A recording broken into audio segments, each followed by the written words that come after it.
दशरथ मरण हो गया और सुग्रीव से भी मित्रता नहीं हो पाई थी, उससे पहले सीता का हरण हो गया। ये सुख है या दुख है बताओ? इससे बड़ा दुख कहां होगा? 14 वर्ष का वनवास, उधर पिता दशरथ का मरण, सुग्रीव से मित्रता भी नहीं हो पाई और तब तक सीता का हरण। एकजुट परिवार को रखना है तो रामायण पढ़ लेना, घर में कभी फूट नहीं पड़ेगी। रामायण सिखाती है परिवार को कैसे चलाना है।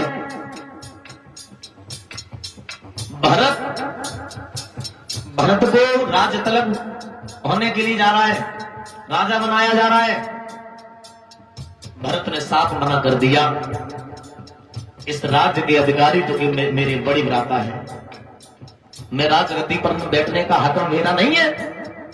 और आज के युग में अगर 2-4 बच्चा है अगर बाप की और अवस्था अगर ढल जाए पिता की, तो एक पुत्र के अगर पास में रहते हैं पिता, तो पुत्र ये सोचता है कि जितनी सारी जो खेती है वो हमारे ना है, बेटे दे।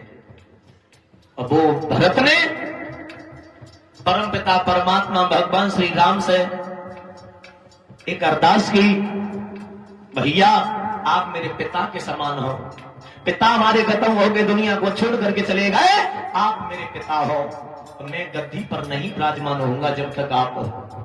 ये आपका हक है। भरत ने राज नहीं लिया। और भाई कलियुगी भाई सबकी बात नहीं कर रहे, कुछ भाई ऐसे हैं, एक भाई को नौन दे दो जो मर जाए, जहर दे दे जो रहे नहीं दुनिया में। कुछ भाई की सोच ऐसी होती है। दादाओं ध्यान देना, त्रेता में श्री राम लखन सिया बन चले गए,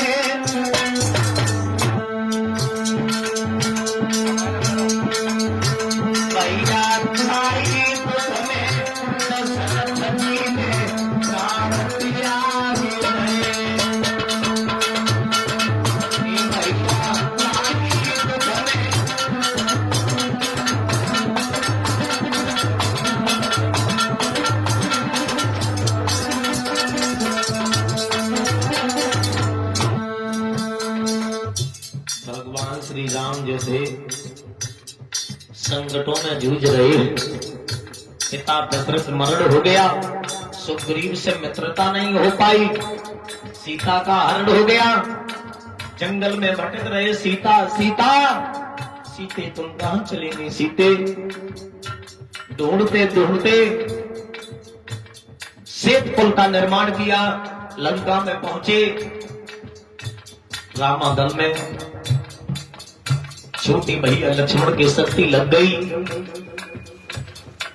भगवान सिर्फ गोदी में धारण किए हैं, भगवान राम विलाप कर रहे, लक्ष्मण में 3 प्राणी आए थे घर से 3 प्राणी आए, सीता का हरण हो गया, सीता छोड़ करके चली गई। तुम्हारी आस थी, तुम भी मुझे छोड़ करके जा रहे हो लक्ष्मण, जब तुम्हारी मैया पूछेगी तो उस मैया को मैं क्या जवाब देंगे? अयोध्या जाकर के रो रहे हैं भगवान, विलाप कर रहे हैं।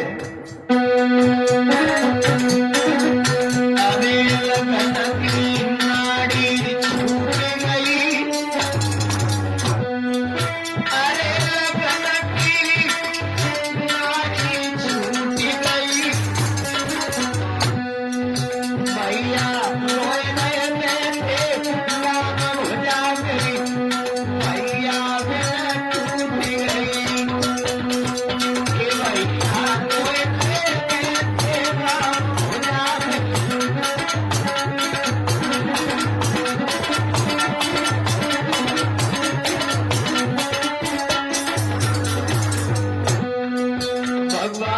विलाप कर रहे, लक्ष्मण तुम छोड़ करके मुझे नहीं जा सकते, तुम्हें क्या हुआ भैया?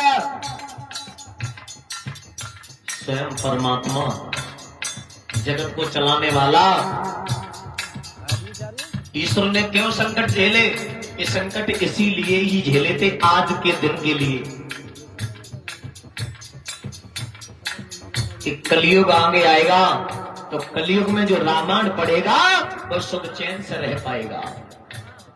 जिस घर में रामायण का पाठ होता है उस घर में देख लेना कितनी शांति होती है। जिस घर में पूजा पाठ होता है उस घर में देख लो कितनी शांति है। दादाओ, भगवान राम विलाप कर रहे हैं, रो रहे हैं। पवन पुत्र हनुमान की तरफ देखा, राम ने आस लगाई है। अरे बजरंगी ले आई अरे भूति, अरे बजरंगी ले आई भूति, तुम्हें जाको है जाएंगे रघुनाथी, भैया ने भूति, ये भैया जाको है जाएंगे रघुनाथी, भैया ने भूति।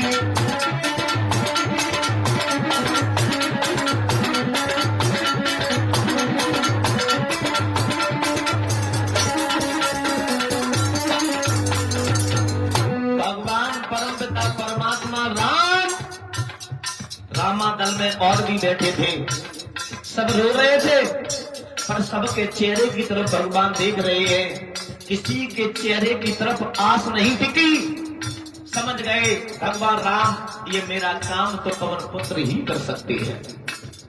पवन पुत्र की तरफ इशारा दिया, बेटा भैया तुम ही मेरा साथ दे सकती हो।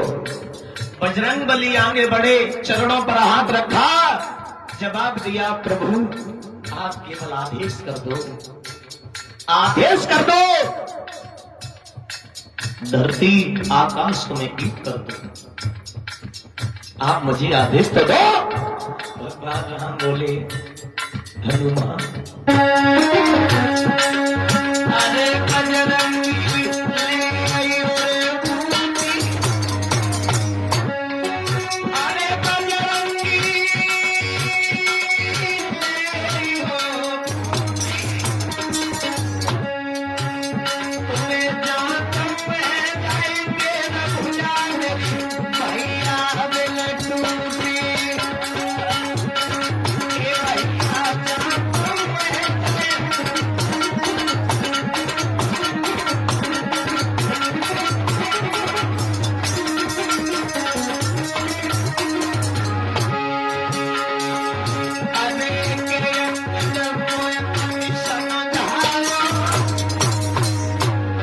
बनाने लगे अंगद। जावत प्रभु आप रोगे, आप दुखी होंगे तो हम देशों को क्या होगा प्रभु। भगवान बोले हैं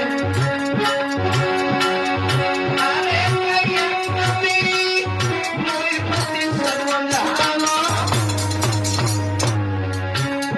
चाहे जाएंगे तनहु बेनव कमल, अपनी नंगी हाले, ये भैया है जाएंगे तनहु।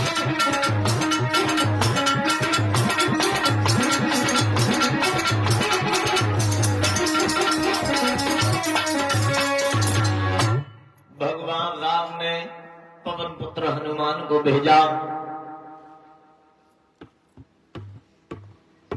लक्ष्मण मेरा भैया मेरी गोदी में लेटा है।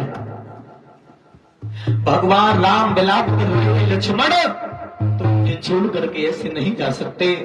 भगवान की सुधारा बह रही है। पवन पुत्र हनुमान की तरफ देखते हुए भगवान श्री राम बोले हैं कि मोको शक्ति पैर न उड़ी गई, और पवन सताई वन में।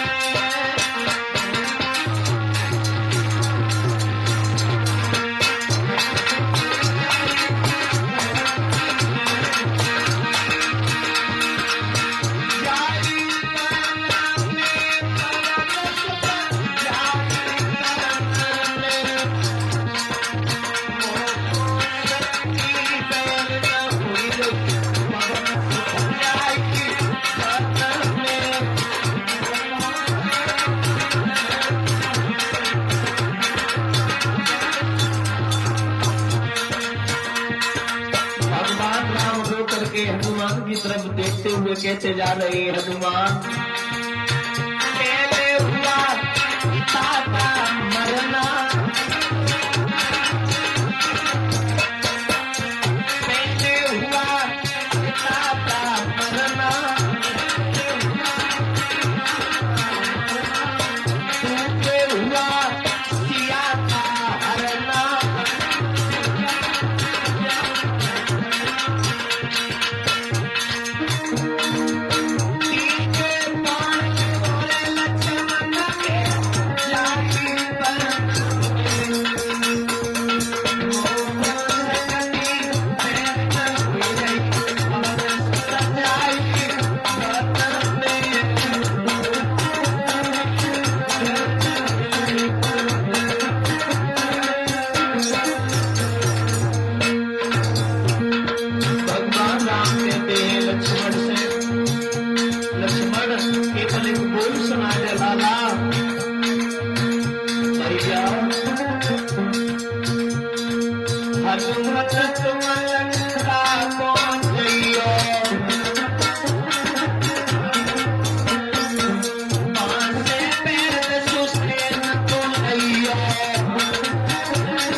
पहुंचे हैं लंका। बैग सुसैन को लेकर के आए। बैग सुसैन ने नमक देखी तो भगवान राम से कहा है, राम पर्वत पर भेज दो, द्रोणागिर पर्वत पर बूटी लेकर के आओ संजीवनी, तब तुम्हारे भैया के प्राण बच सकते। और वो भी एक शर्त है, सूर्य उगने से पहले अगर बूटी आ गई, लक्ष्मण के मुख में पड़ गई तो तुम्हारा भाई जिंदा हो सकता है। अब फिर संकट में पड़ गए। अर्ध रात तो बीत गई, अर्ध रात तो बीत गई, अब सुबह होने में कुछ पल है, कुछ क्षण है। अब कौन जाए, कौन लेकर के आए? तो कहते हैं हवा से तेज चलने वाले पवन पुत्र से फिर विनती की। भगवान राम होकर के बोले, हनुमान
विपत आना, संकट आना, दुख आना कोई बड़ी बात नहीं है। संकट आना,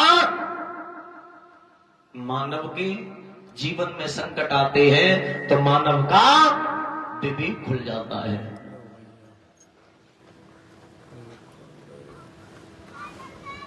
कहते हैं भगवान की कथा में बैठने के बाद, भगवान की कथा श्रवण करने के बाद भगवान के मंदिर जाना, भगवान के कीर्तनों में बैठना, भगवान की कथा श्रवण करना, ये भी एक नियम हुआ करते हैं। कैसे भागवत श्रवण की जाती है कि हर कीर्तन में बैठते समय कुछ ऊंच नीच का भेद न हो, अपने यश का, अपने बल का, अपने धन का अभिमान न हो। ये बातों को हमेशा याद रखना मानव को। भगवान के दरबार में हर कीर्तन में बैठते समय कुछ ऊंच नीच का भेद न हो, मतलब जात पात का समय। आप ये मत समझो मैं साक्य है, ये यादव है, ये मेहतर है, कोई मानव जाति एक बराबर होती है। कोई जातियां नहीं, एक जाति है, इसे मानव जाति कहते हैं।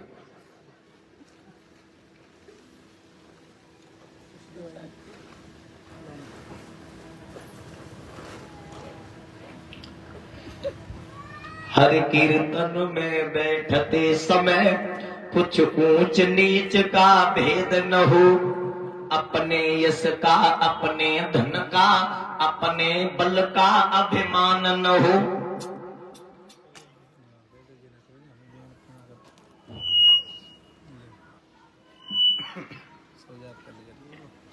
कभी भी ये घमंड करके मानव के दरबार में, परमपिता परमात्मा के दरबार में मानव बैठता है तो ये चीजों को त्याग करके बैठे तो वो मानव है। अब घमंड में है, हमसे बल में कोई है नहीं, हमसे धन में कोई है नहीं, हमसे यश में कोई है नहीं, तो वो भगवान के दरबार के लायक नहीं होता। हरिहर क्षेत्र के किनारे बैठे व्यास नंदन सुखदेव जी समझा करके बोले, हे उत्तरानंदन परीक्षित, जब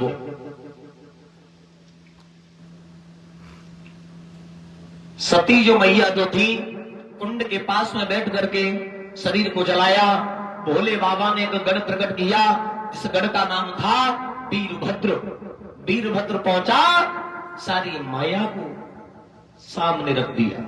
यज्ञ हो रहा था, यज्ञ को विध्वंस कर डाला। दक्ष प्रजापति का सर काट दिया, सर गिरा जाकर के भोले बाबा के चरणों में। ये ससुर जो दामाद के पैर छूता है, ससुर जो दामाद के पैर छूता है, ये प्रथा आज से ही चली है, यहीं से चली है। भोले बाबा ने क्षमा कर दिया। दक्ष प्रजापति ने विनती की, प्रभु मुझे क्षमा कर दो, मैं तो नादान है, अबोध है, हमसे भूल हो गई जो तुम्हें स्थान नहीं दिया। तो भोले बाबा ने दक्ष प्रजापति को माफ कर दिया, पर लेकिन क्रोध शांत नहीं हुआ। भोले बाबा ने अपनी पत्नी को सिर ले धारण कर करे कंधे पर पूरे ब्रह्मांड के चक्कर लगाने लगे, क्रोध में आकर के। जब क्रोध में आकर के ब्रह्मांड के चक्कर लगाने लगे तो नारद ने जैसे ही देखा, प्रभु में ये क्या देख रहे हैं।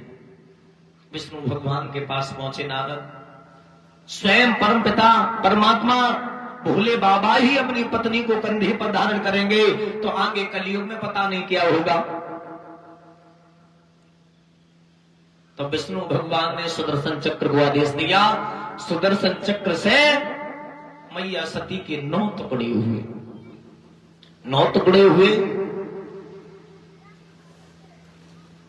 तो मैया सती के अंग से 9 देवियां प्रकट हो गई।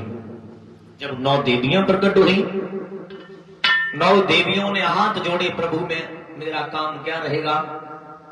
जवाब दिया तुम्हारा काम भक्तों की रक्षा करना रहेगा, और वो भी तुम कलयुग में पूछी जाओगी। एक दिन नहीं, 9 दिन तक। चैत नवरात्रि आने वाले हैं, अभी परसों नवसों से शुरू है, 30 तक, 31 तक शायद। ये पूजा जो होगी, बहन बेटियां व्रत रहती हैं, इन्हीं मैया सती की ही 9 दिन पूजा होती है। इनकी होती, इन्हीं मैया सती की ही पूजा होती है। इन्हीं मैया सती ने हिमांचल नगरी में, महाराज हिमांचल के आंगन में जन्म लिया। महाराज हिमांचल के आंगन में जन्म लिया, मैया मैना के गर्भ से। नारद बुलाए महाराज ने, नारद जैसे ही बुलाए तो नारद उच्च आसन पर बैठा दिया। जवाब दिया, महाराज मुझे क्यों बुलाया? नारद से जवाब दिया, हमने तुम्हें इसलिए बुलाया है, हमारे घर में बहुत सुंदर बेटी का जन्म हुआ है। हमारी इच्छा है आपके द्वारा नामकरण संस्कार करने की, बेटी को बुलाओ। तो मैया मैना बेटी को बुला करके लाई, लेकर के आई। गोदी में हाथ दिया है नारद के हाथ को, हाथ पर रखा है। हाथ को जैसे ही देखा है तो हाथ देखते ही नारद चकित रह गए। ये एक कन्या नहीं है। मन में सोचा ये तो स्वयं देवी है। महाराज हिमांचल किसके सामने? नारद ने हिमांचल से कहा है, महाराज सुनो। कि नारद बोले ऋषि राजवती,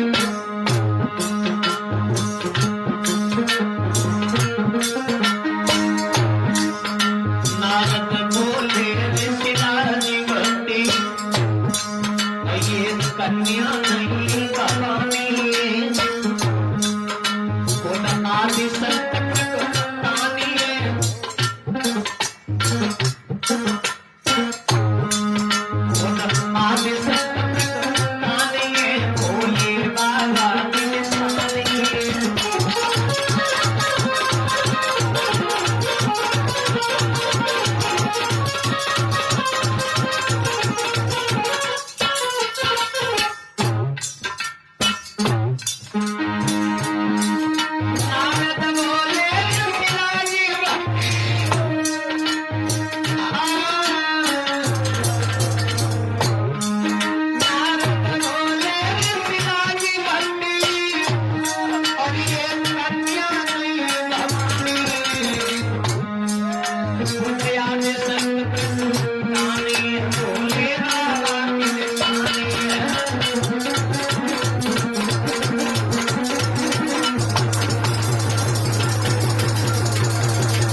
जवाब दिया है। नारद ने संक्षेप में समझाया, ये स्वयं भवानी है, ये देवी है। जितने कन्या तुम समझ रहे हो, ये कन्या नहीं है। और इनका नाम है गिरजा।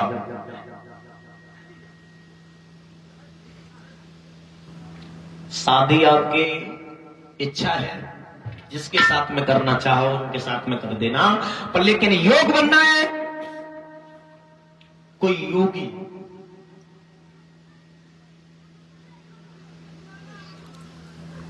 जिसके घर नहीं होगा, मढ़िया भी नहीं होगी, खाने के लिए कुछ होगा भी नहीं, और फिर सब कुछ होगा, ऐसे के साथ में शादी होगी।